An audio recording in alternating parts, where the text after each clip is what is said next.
તો દિલ્હીની જેમ અમદાવાદમાં પણ હવે શ્વાસ લેવો મુશ્કેલ બને તો નવાઈ નહીં, કારણ કે અમદાવાદ શહેરમાં પણ પ્રદૂષણનું પ્રમાણ સતત વધી રહ્યું છે. શહેરમાં એર ક્વોલિટી ઇન્ડેક્સ 150ને પાર પહોંચી ગયો.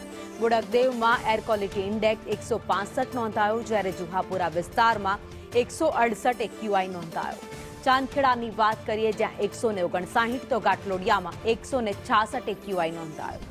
ગુમામાં 162, તો ગોતામાં 160 એક્યુઆઈ નોંધાયો છે.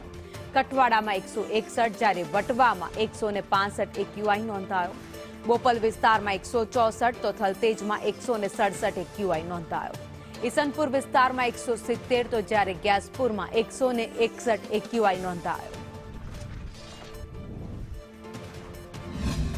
અમદાવાદ શહેરમાં એર ક્વોલિટી ઇન્ડેક્સમાં સતત વધારો થઈ રહ્યો છે. વહેલી સવારથી ધૂંધળા વાતાવરણની વચ્ચે હવાનું પ્રદૂષણના આંકડાઓમાં પણ સતત ચોંકાવનારા 150ને પાર નોંધાયેલા નજરે પડે છે. મોટાભાગના વિસ્તારોમાં એર ક્વોલિટી ઇન્ડેક્સ છે, જે બોડકદેવમાં 165, જુહાપુરામાં 168, ચાંદખેડામાં 159, જ્યારે ગુમામાં 162, જ્યારે ગોતા, જ્યાં અમે હાલ ઊભા છે, ત્યાં 160 એક્યુઆઈ નોંધાઈ રહ્યો છે. વહેલી સવારથી ધૂંધળા વાતાવરણની વચ્ચે લોકોને શ્વાસ લેવામાં તકલીફ પડતી હોવાના નિવેદનો પણ સામે આવી રહ્યા છે.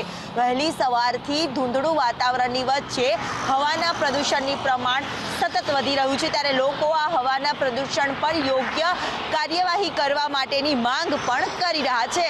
કેમેરામેન મનીષ વાણિયા સાથે દિવ્યા ચૌહાણ, સંદેશ.